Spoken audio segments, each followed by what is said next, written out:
मैं तुम्हें बताता हूँ, नारुतो के बारे में तुम जानते हो ना, उसका असीमित चक्रीय भंडार, चाक्रा पूल। मेरा व्हाट इफ ये है कि जब भी वह अपनी सारी चक्र शक्ति का उपयोग करके खुद को पूरी तरह से खाली कर लेता है तो उसकी शक्ति पहले से भी ज्यादा होकर वापस आती है। एक तरह से उसकी चक्र शक्ति हर बार इस्तेमाल के बाद बढ़ती जाती है, और सबसे बड़ी बात, उसे यह एहसास होता है कि वह किसी भी निंजुत्सु या गेनजुत्सु को बिना किसी हाथ के संकेत के सिर्फ सोचकर ही कर सकता है। ये सब जिराइया के साथ उसकी समनिंग जुत्सु की ट्रेनिंग के दौरान हुआ था। वह दिन जब नारुतो ने चक्र के नियम तोड़े। नारुतो एक बड़े से तालाब के किनारे खड़ा है। वह 3 दिन से समनिंग जुत्सु करने की कोशिश कर रहा है, पर हर बार या तो धुआं होता है या एक छोटा सा टैडपोल आता है और वह पूरी तरह से थक कर गिर जाता है। जिराइया भी उससे चिढ़ चुके हैं। जिराइया चिल्लाते हैं, अरे मूर्ख, तुम में तो 9 पूंछों वाले दानव की शक्ति है। उस विशाल शक्ति को एक जगह इकट्ठा करो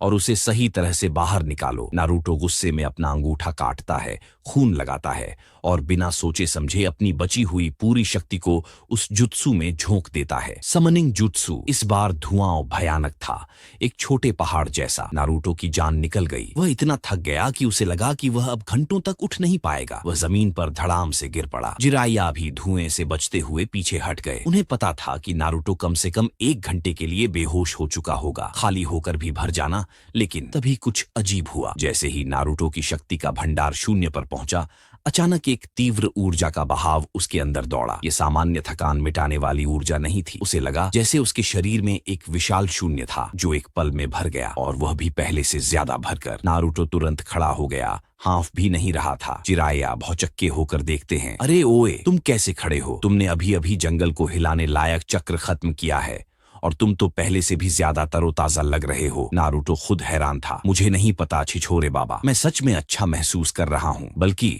मुझे लगता है कि मुझ में पहले से ज्यादा शक्ति है। जिराइया ने अपनी ठुड्डी खुजाई। उन्हें लगा कि यह क्यूबी 9 पूंछों वाले की शक्ति का कोई अजीब रिएक्शन है, पर यह इतना व्यवस्थित कैसे हो सकता है? जिराया ने फिर उसे फायरबॉल जुत्सु सिखाना शुरू किया और बोला, ठीक है, इसे परखते हैं। समनिंग को छोड़ो, तुम सबसे साधारण ग्रेट फायरबॉल जुत्सु आजमाओ। तुम्हें पता है, जिसमें 6 हाथ के संकेत लगते हैं। नारुतो घबरा गया, पर मुझे सारे संकेत नहीं पता। संकेतों की चिंता मत करो, जिराया ने कड़क आवाज में कहा और उसे ग्रेट फायरबॉल जुत्सु करके दिखाया और बोला, अब तुम्हारी बारी पर। नारुतो को हैंड साइंस याद नहीं रहे और उसने बस कुछ हैंड साइंस करके, अपनी कल्पना करके ग्रेट फायरबॉल जुत्सु को किया। मास्टर जिराया नाटुरो के गलत हैंड साइंस को देखकर उसके पास आने के लिए मुड़े ही थे कि वहां पर वह जुत्सु हो गया। मास्टर जिराया ने सोचा और नारुतो को तेज आवाज में बोला, नारुतो, बस उस नई ऊर्जा को महसूस करो, आग की कल्पना करो और जुत्सु का नाम चिल्लाओ। नारुतो ने आंखें बंद कर लीं। उसने किसी संकेत को छूने की कोशिश नहीं की। उसने केवल आग के विचार पर ध्यान केंद्रित किया और अपने अंदर की बढ़ती हुई चक्र शक्ति को महसूस किया। ग्रेट फायरबॉल जुत्सु धड़ाक। नारुतो के मुंह से निकली आग की लपटें इतनी भयानक थीं कि सामने के पेड़ पूरी तरह से जलकर राख हो गए और तालाब काफी भाप बन गया। यह एक जिनिन के बस की बात नहीं थी। जिराया ने अपने मुंह पर हाथ रख लिया। नारुतो ने बिना किसी हाथ के संकेत के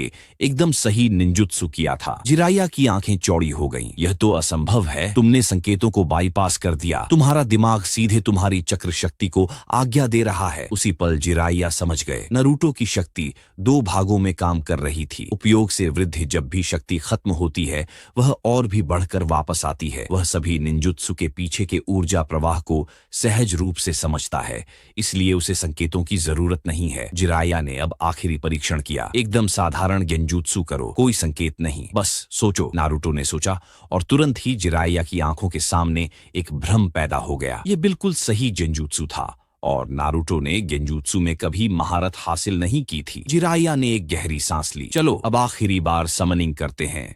कोई संकेत नहीं, बस नाम और इरादा। नारुतो आत्मविश्वास से मुस्कुराया। उसने अब और भी बढ़ी हुई शक्ति महसूस की। उसने अपने दोनों हाथों को जमीन पर मारा, लेकिन बिना किसी हाथ के संकेत के। कुचियो से नो जुत्सु। इस बार तो पूरा जंगल हिल गया। जब धुआं हटा तो वहां कोई टैडपोल नहीं, बल्कि गामाबुंटा टोड बॉस खड़ा था, जो अपने विशाल रूप में नारुतो को घूर रहा था। जिराइया, कौन है यह नन्हा कीड़ा जिसने मुझे जगाया? गामाबुंटा ने गरजते हुए पूछा। जिराइया ने अपनी बाहें बांधी और एक गर्व भरी मुस्कान दी। यही है बॉस, और अभी अभी हमें एहसास हुआ कि यह लड़का अब तक का सबसे अद्भुत और भयानक निंजा बनने वाला है। जिराया ने नारुतो की शक्तियों के बारे में थर्ड होकागे को बताया। थर्ड होकागे हैरानी से सोच में पड़ गए। अगले दिन जब नारुतो ने सचमुच में निंजा दुनिया के नियमों को तोड़ना शुरू कर दिया, सूरज अभी पूरी तरह उगा भी नहीं था और नारुतो पहले से ही ट्रेनिंग ग्राउंड में उछल रहा था। उसकी आंखें चमक रही थीं। कल रात का अनुभव, वो चक्र का अचानक उछाल